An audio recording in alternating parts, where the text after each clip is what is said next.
इस वीडियो को आपने मैक्सिमम शेयर करना है। तानिया की ज़िंदगी कहानी उन तमाम लड़कियों के लिए एक मिसाल है कि जो लोगों के झांसों में आके, एक मोहब्बत के झांसे में आके फेसबुक, ट्विटर, इंस्टाग्राम उनमें दोस्ती होती है और बिना किसी चीज़ के तहकीक किए शादी कर लेती हैं। उस नौजवान की खातिर अपना घर बार छोड़ के आ गई और उस बंदे ने एक जाली निकाह में किया हुआ था। वो पहले भी शादीशुदा था, पता नहीं कितनी शादियां की हुई थी, लेकिन इसको कुछ नहीं पता था। बिस्मिल्लाहिर्रहमानिर्रहीम, मैं हूं हारिस भट्टी, मेरे साथ तानिया मौजूद है। इस वीडियो को आपने मैक्सिमम शेयर करना है। तानिया की ज़िंदगी कहानी उन तमाम लड़कियों के लिए एक मिसाल है कि जो लोगों के झांसों में आके, एक मोहब्बत के झांसे में आके फेसबुक, ट्विटर, इंस्टाग्राम उनमें दोस्ती होती है और बिना किसी चीज़ के तहकीक किए शादी कर लेती हैं। उसके बाद दर बदर होती हैं, ठोकरें खाती हैं। तानिया के साथ भी कुछ ऐसा ही हुआ। एक नौजवान ने इसको फेसबुक के जरिए ट्रैप किया, शादी की। इसको यही था कि शायद निकाह असली है। उस नौजवान की खातिर अपना घर बार छोड़ के आ गई और उस बंदे ने एक जाली निकाह में किया हुआ था। वो पहले भी शादीशुदा था, पता नहीं कितनी शादियां की हुई थी, लेकिन इसको कुछ नहीं पता था। एक साल तकरीबन ऐसे उसके बाद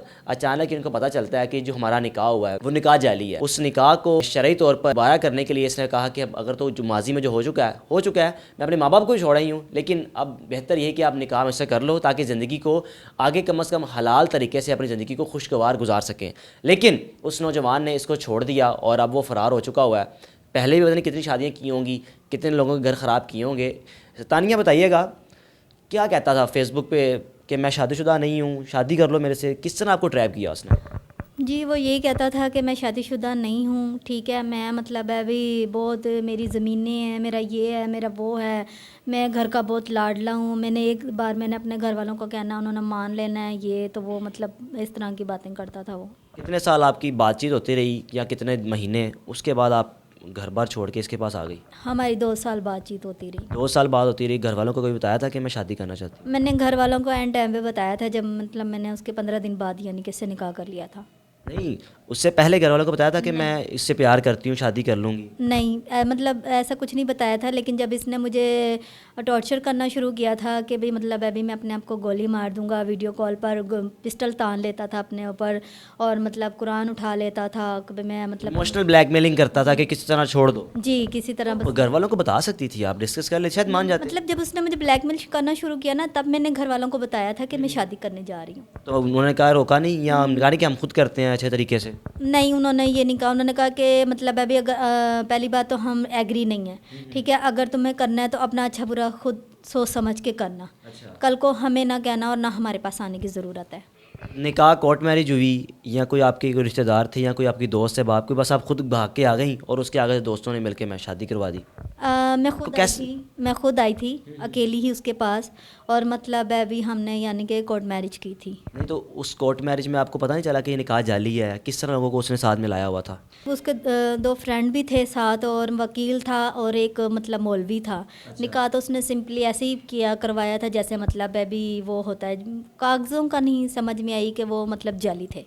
यानी कि वो मौलवी वकील सब कुछ मिला के बैठा हुआ था? हाँ जी, सब कुछ मिला के बैठा हुआ था, क्योंकि जब उसके वालिदैन को शादी का पता चला ना, तो वो लोग उस कोर्ट में गए कि हम जाके निकाहनामा देखें। ये वो मतलब कुछ नहीं मिला था। वो कहते निकाह हुआ होता तो निकाह मिलता ना। अच्छा, निकाहनामा मिलता।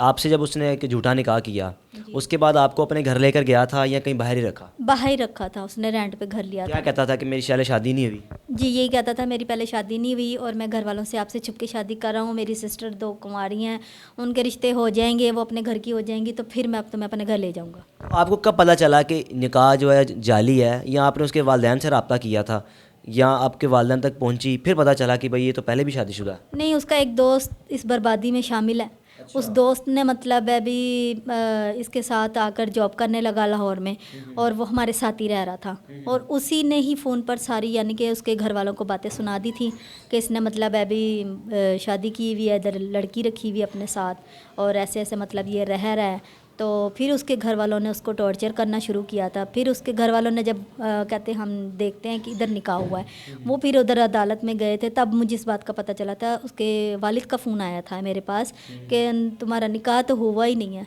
तो तुम किस हक से कहती हो कि तुम मेरा शौहर है। आप पता चला कि जाली निकाह, आपने उसको बोला, उसके फ़ौरन ही बाद आपको घर से निकाल दिया या वापस ही नहीं आया, दर-बदर हो गया, खुद भी दर-बदर कर दिया? नहीं, जिस घर में हम लोग रह रहे थे ना, बेसिकली मेरे वालिद की डेथ के बाद हम लोग यहाँ लाहौर शहर में आ गए थे, यानी कि हमने गांव छोड़ दिया था। तो फिर मतलब है भाई यहाँ से ही वो अपने पेरेंट्स के पास चला गया था कि मैं अपने पेरेंट्स को मना के आता हूँ, ये वो, तो मतलब मैं तुम्हें अपने घर ले जाऊँगा, फिर हम लोग निकाह करके यानी कि हम लोग इज्जत से रहेंगे, मैं तुम्हें नहीं छोड़ूंगा, ये वो। मतलब फिर उधर जाके इसने लोगों को कहना शुरू कर दिया कि मैंने तो छोड़ दिया है, मेरी तो कोई ज़िम्मेदारी नहीं है, मेरे साथ तरफ से वो फारिग है। तो फिर जब लोगों ने उसको कहना शुरू किया कि भाई अगर तुम मतलब वो पेट से है तो तुम उसके बच्चे के बाप हो, डीएनए टेस्ट होगा, कुछ होगा, तुम फंस जाओगे, ठीक है, ऐसा भी हो सकता है तुम पर जना का केस बन सकता है, ठीक है, वो अगर बच्चा होने के बाद तुमसे खर्चे का दावा कर सकती है। तो ये चीज़ें उसने सब सोच के ना उसने यही प्लान बनाया कि बच्चे ही ख़त्म कर देते हैं। वापस चला गया, उसके बाद आप अपने माँ बाप के पास वापस गई, माफ़ी मांगी उनसे कि मुझे घर रख लें, गलती जो होगी हो गया? उसके बाद मैं अपने घर गई तो मतलब अभी मैंने माफ़ी वगैरह मांगी कि भाई मतलब अभी मुझसे गलती हो गई। तो मेरी सिस्टर ने कहा कि कल तक तो वो तुम्हें बहुत अच्छा लग रहा था, हम बुरे लग रहे थे जब हम तुम्हें समझा रहे थे कि तुम उसका बैकग्राउंड चेक करवाओ, बैकग्राउंड चेक, तुमने हमारी एक नहीं सुनी।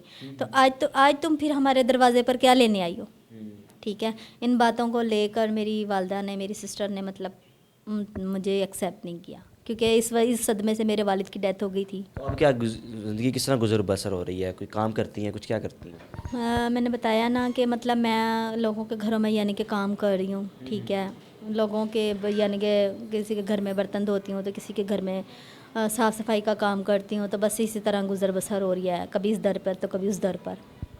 ये तानिया थी, ये तानिया की कहानी है और किस तरह अपने माँ बाप को छोड़कर एक नौजवान की ज़िंदगी में आई और उस नौजवान ने भी इनको सिर्फ एक टिश्यू पेपर की तरह इस्तेमाल किया, जाली निकाह कर रखा था।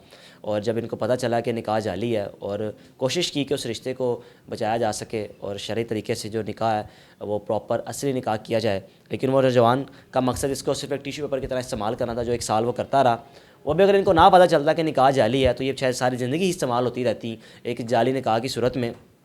तो इनकी ज़िंदगी तमाम नौजवान लड़कियों के लिए कहाँ एक सबक है कि अगर आपको कोई नौजवान ऐसे झांसे में लाता है तो बराए मेहरबानी उनके झांसों में ना आएँ और उनके झांसों में आकर आप अपने वालिदैन का भी दिल दुखाएंगी, उनको परेशान करेंगी और साथ ही साथ अपनी ज़िंदगी भी बर्बाद करेंगी, क्योंकि तानिया तो अपनी ज़िंदगी बर्बाद कर बैठी हैं। अपने मेज़बान को इजाज़त दीजिए। अल्लाह हाफ़िज़।